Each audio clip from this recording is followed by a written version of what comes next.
Olá, querido, querida, muito bom dia, a paz do nosso Senhor e Salvador Jesus Cristo, amém? Espero que nesta data o Senhor Deus visite a sua vida, a sua casa, a sua família, os seus bens e a sua saúde, que o Senhor forme um cordão de isolamento entre você e o inimigo, entre você e as pragas que estão no nosso meio neste momento, e que você saia salvo pelo Senhor dessa grande tribulação pela qual o mundo inteiro está passando e que em Apocalipse nós vemos registrado que aconteceria para provar todos os moradores da terra. Amém? É a palavra de Deus. Eu gostaria dentro disso de falar com você a respeito de uma parábola que Jesus registrou junto aos homens que viviam andando atrás dele para pegar um furo dele. A esses homens Jesus falava por parábolas, porque eram infelizmente pessoas predestinadas a, a não serem o que deveriam ser, não é?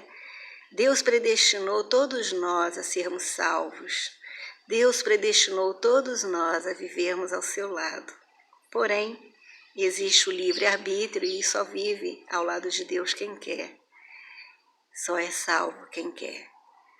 A todos Deus enviou Jesus. A cruz que Jesus estava fixado era a mais alta de todas, que era para não haver nenhuma dúvida. Todos que passavam veriam o Filho de Deus fixado numa cruz, morrendo por toda a humanidade. Amém? Então, não tem essa de eu sou filho compulsoriamente. Aliás, essa manhã uma amiga minha me mandou uma mensagem pelo WhatsApp, e nesta mensagem ela dizia que Deus não mandaria uma doença para matar os seus filhos. Aí eu disse a ela, é verdade. Deus não mandaria uma doença para matar os seus filhos. Primeiramente, Deus não manda doença. Segundo, Deus, se tivesse a condição de mandar, ele não mandaria para os seus filhos. E por que isso? Porque aos filhos dele ele protege. Como todo e qualquer pai, Deus protege os seus filhos. O que precisamos saber é quem é filho e quem não é filho. Porque segundo está escrito em João, no Evangelho segundo João, no 1º capítulo, a todos quantos receberam a Jesus Cristo, o Filho unigênito do Pai, de Deus, o Criador dos céus e da terra, Jesus, né, que é o Filho, deu a quem o recebeu o poder de serem feitos filhos de Deus. Se não recebemos a Jesus, nós não somos filhos de Deus, nós somos criaturas de Deus. Nós precisamos entender isso. E é como nós podemos pensar, eu sou mãe, vamos imaginar que eu fosse pai, eu sou pai e eu tenho os meus filhos e os meus filhos estão na rua e está perto de acontecer uma tragédia. Aí eu, na qualidade de pai, vou atrás dos meus filhos para que eles estejam em casa protegidos, né? Ah, mas eu vou fazer isso pelo filho dos outros? Não, eu vou fazer pelos meus filhos, né? E pode acontecer de, naquele momento em que eu vou atrás dos meus filhos, alguma criança, algum filho que esteja ali, seja, né, por compaixão, vamos chamar assim, eu, na qualidade de pai, chamo aquela criança, venha para cá. E aí, isso no intuito de proteger aquela criança. Mas aquela criança diz, não, eu não vou. Eu vou ficar aqui. Eu não vou agarrar aquela criança pelos cabelos e arrastá-la até o local de proteção, que seria estar comigo na qualidade de pai. Assim é efetivamente com Deus. Deus não nos arrasta pelos cabelos quando nós não queremos nada com Ele. Então, existe a condição de filho e a condição de criatura, né? Deus criou a todos, mas Ele tornou os seus filhos aqueles que recebem ao seu Filho Jesus, que é o único Filho que Deus tem. Todos nós fomos adotados por Deus, fomos considerados por Deus como seus filhos. tornados filhos de Deus, porque nós aceitamos aquilo que Ele nos deu, aquilo que Ele nos falou. Por isso que Jesus é chamado de a palavra, né? Porque através de Jesus, Deus falou conosco. E aí nós recebemos a palavra de Deus, recebemos o Filho de Deus, passamos a ser filhos de Deus por causa de Jesus. Não é por causa de nenhuma outra pessoa, é por causa de Jesus. Por isso que nós pregamos a Cristo. Porque é por causa de Jesus que somos salvos, é por causa de Jesus que somos perdoados, é por causa de Jesus que somos guardados e protegidos. Amém? Infelizmente é essa a verdade. Queríamos que fosse diferente, né? Que todo mundo pudesse viver do jeito que bem entende e naquele grande momento houvesse espaço tanto para os filhos quanto para as criaturas, inclusive aquelas que não querem ser guardadas, protegidas e salvas. Amém? E a outra condição conforme a minha amiga estava falando, Deus não manda doença. De fato, Deus não manda doença. Né? A palavra de Deus diz, no livro de Salmos, no capítulo 5, versículo 4, está escrito assim, e eu gosto de ler para ficar claro: pois tu não és Deus que se agrade com a iniquidade, e contigo não subsiste o mal. Com Deus não subsiste o mal, né? Então, Deus não realiza o mal. Quem realiza o mal é o diabo. O que pode acontecer de Deus permitir, né? Deus permitir que algo aconteça como ele permitiu com Jó. E Jó não foi destruído, e Deus deu a ordem ao diabo, porque o diabo está sujeito a Deus, de que ele tocasse em tudo que Jó teria de bem, de patrimônio, conforme foi o caso da saúde, dos bens patrimoniais, mas não tocasse na alma de Jó, porque pertence a Deus. Porque a nossa alma pode pertencer a Deus, ou não. A de Jó pertencia a Deus. Deus testemunhou junto ao maligno a respeito de Jó. Viste o meu servo Jó? Homem íntegro, homem reto, homem temente a Deus, homem que se desvia do mal. Era esse o testemunho que Deus tinha de Jó. Deus foi lá e programou Jó para ser assim? Não. Jó estabeleceu dentro de si que ele seria um homem íntegro, reto, temente a Deus e que se desviaria do mal, né? E aí, na hora do mal, o Senhor Deus o protegeu. Às vezes nós pensamos, querida, que o mal é enorme, e ele não é enorme, pode ser que ainda tenha muita coisa para vir. Nós estamos em período, eu acho que é um período para o brasileiro principalmente, de aprendizado. Nós não fomos ensinados, não fomos treinados a sermos solidários, não fomos ensinados ou treinados a não querer o mal. Nós não fomos treinados a ser igual Jó, sabe? Iguais a Jó.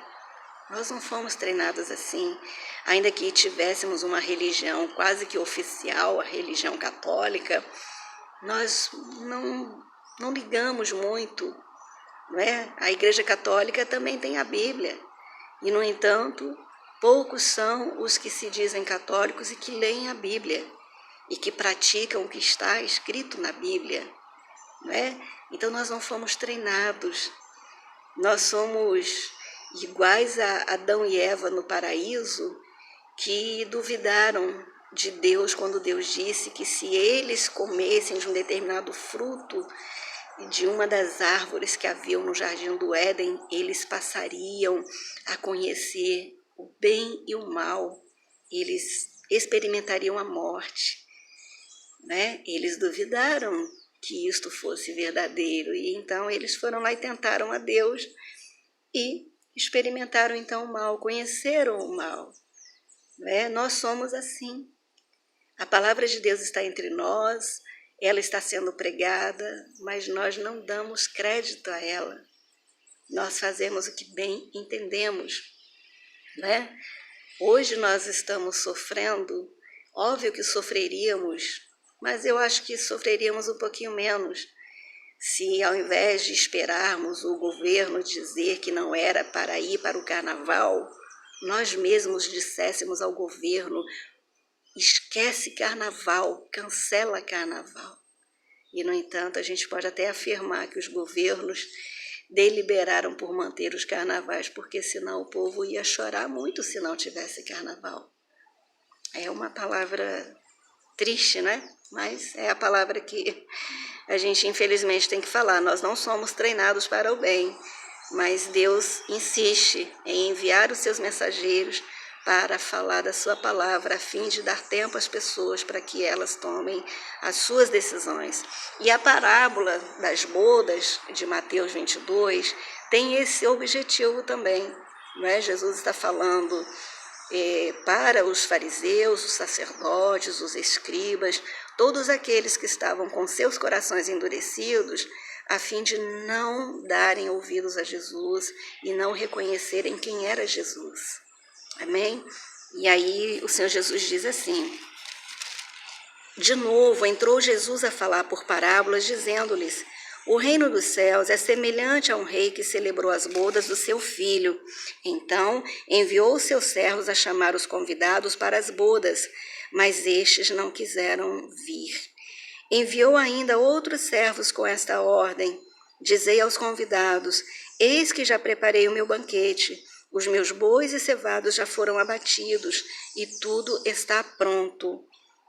Vinde para as bodas. Eles, porém, não se importaram e se foram, um para o seu campo, outro para o seu negócio. E os outros, agarrando os servos, os maltrataram e mataram.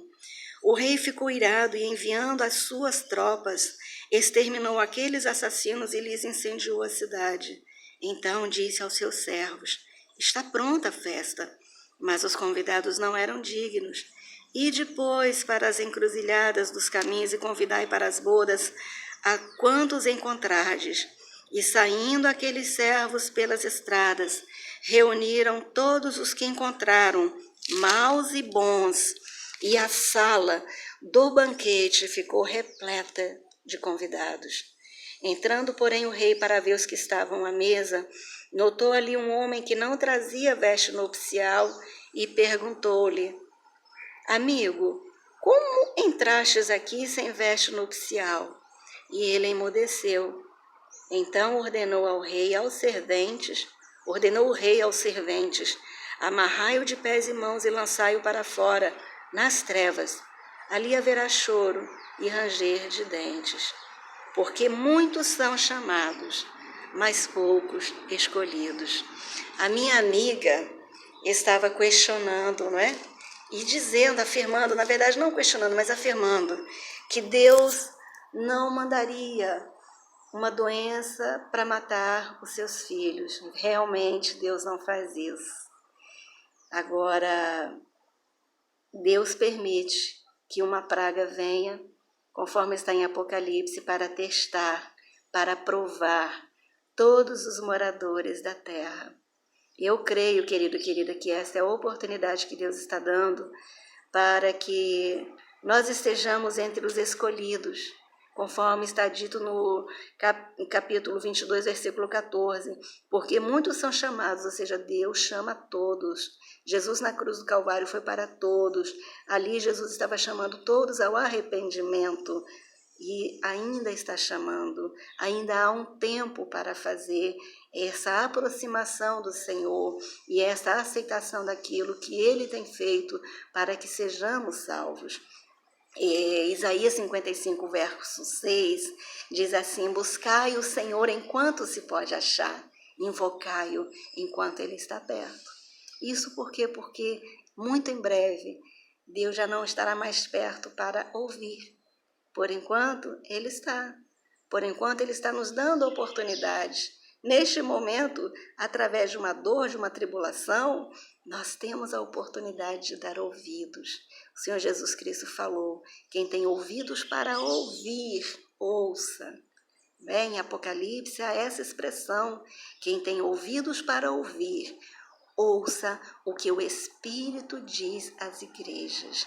Ali era uma pregação para os líderes de 7 igrejas, mas Nós que aceitamos a Jesus Cristo como nosso único e suficiente Salvador, recebemos o sacrifício que Ele fez na cruz do Calvário para nos salvar, nos reconhecemos como pessoas que precisam ser salvas. Nós nos tornamos a Igreja de Cristo, a qual Ele disse que as portas do inferno não prevaleceriam contra ela. Portanto, nós somos os escolhidos.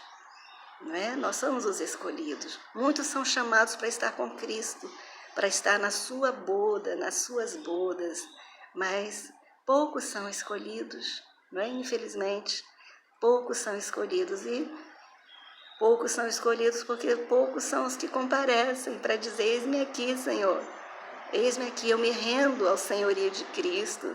Eu reconheço Jesus como meu único e suficiente Salvador. Eu reconheço Jesus como seu Filho unigênito. Não tem mais nada e mais ninguém. Quando é dito único e suficiente Salvador, é porque não existe outro Salvador. E suficiente é porque eu não preciso de mais nada e de mais ninguém. Eu só preciso de Jesus. Porque sem Jesus eu não sou nada. Eu não posso nada. É Jesus que intercede por mim, né? Ele intercede junto a quem? Junto a Deus. Não existe outro intercessor, não existe outro mediador. Não importa o que eu faça, eu posso distribuir muitas cestas básicas. Eu posso ser tão boa que eu não consiga matar uma formiga. Não adianta isso. É pela graça que nós somos salvos. Isto é poder de Deus. Isto não vem de mim nem de você. Por isso, temos que nos voltar para Deus enquanto nós o podemos achar. Temos que invocar a Deus, não é invocar Maria. Maria foi a mãe de Jesus, uma mulher super digna, mas ela está dormindo agora. Eu gosto muito quando o apóstolo Paulo fala conosco, não é? Eu diria para você assim: hoje, neste momento, você precisa se dedicar a ler Mateus 24, onde estão as profecias de Jesus, falando sobre o fim dos tempos, as tribulações, as angústias, as aflições, os terremotos, todas as coisas que vão acontecer como sinais de que Ele está perto. Né? Você tem o livro de Apocalipse, que também fala isso, você tem no Antigo Testamento o livro de Daniel, e você tem também algumas cartas do apóstolo Paulo, né? A carta aos Tessalonicenses, aonde estão também algumas informações extremamente úteis para observarmos no que se refere à segunda vinda de Jesus, porque Ele está perto e nós precisamos estar atentos e preparados para esse dia, não é? Jesus contou a parábola das 10 virgens, e 5 virgens simplesmente não foram arrebatadas, e não foram porque elas foram ao encontro do noivo sem estar preparadas.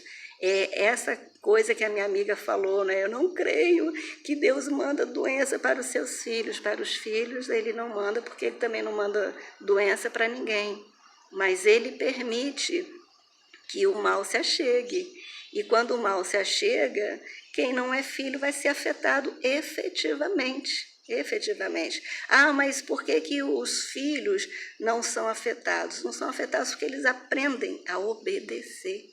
E uma das coisas que nós temos que obedecer nesse momento, por exemplo, é ficar em nossas casas e não dando sopa pelas ruas, e não ali tentando a Deus e tentando o maligno. Né? Por que é mais difícil o filho ser contaminado? É porque o filho obedece. O filho que não obedece, já está difícil até achar que ele é filho, né? Aí o apóstolo Paulo fala, eu gosto muito quando ele diz assim: essa é a vontade de Deus, a vossa santificação, que vos abstenhais da prostituição. 1 Tessalonicenses, capítulo 4. Que cada um de vós saiba possuir o próprio corpo em santificação e honra, não com o desejo de lascívia, como os gentios que não conhecem a Deus, e que nessa matéria ninguém ofenda nem defraude a seu irmão, porque o Senhor, contra todas essas coisas, como antes vos avisamos e testificamos claramente, é o vingador, porquanto Deus não nos chamou para a impureza, mas para a santificação. Dessarte, quem rejeita estas coisas não rejeita o homem, mas a Deus, que também vos dá o seu Espírito Santo. No tocante ao amor fraternal, não há necessidade que eu vos escreva, porquanto vós mesmos estáis por Deus instruídos de que deveis amar-vos uns aos outros, e na verdade estáis praticando isto mesmo para com todos os irmãos em toda a Macedônia. Contudo, vos exortamos, irmãos, a progredirdes cada vez mais e a diligenciardes por viver tranquilamente, cuidar do que é vosso e trabalhar com as próprias mãos, conforme vos ordenamos, de modo que vos porteis com dignidade para com os de fora e que de nada venhais a precisar. Não queremos, porém, irmãos, que sejais ignorantes com respeito aos que dormem, para não vos entristecerdes como os demais que não têm esperança. Pois se cremos que Jesus morreu e ressuscitou, assim também Deus, mediante Jesus, trará em sua companhia os que dormem. Ora, ainda vos declaramos por palavra do Senhor, isto, nós os vivos, os que ficarmos até a vinda do Senhor, de modo algum precederemos os que dormem. Quem são os que dormem? São os que morreram. Amém? Maria está dormindo. Então não há como a gente dizer Maria tomou a frente. Jesus fica triste com isso. Jesus fica muito triste quando nós invertemos a ordem dos fatos. E aí nós infelizmente temos que pensar se somos efetivamente filhos para que Ele nos proteja, porque a palavra é muito clara. A todos quantos o receberam, deu-lhes o poder de serem feitos seus filhos, a saber, aqueles que creem no seu nome. Nós temos que crer no nome de Jesus e estarmos atentos a tudo quanto a palavra de Deus nos diz, de Gênesis a Apocalipse. Por quê? Porque muitos são chamados, mas poucos escolhidos. Queira você, meu querido e minha querida, ser escolhido, ser escolhida. Amém? E você só conseguirá se for uma pessoa obediente a Deus, que nos diz que nós temos que receber a Jesus, que Ele nos enviou como nosso único e suficiente Salvador.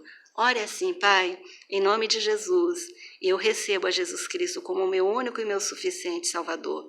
E eu declaro a Deus com os meus lábios que Jesus é o teu Filho, o teu único, unigênito Filho, o Filho do Pai.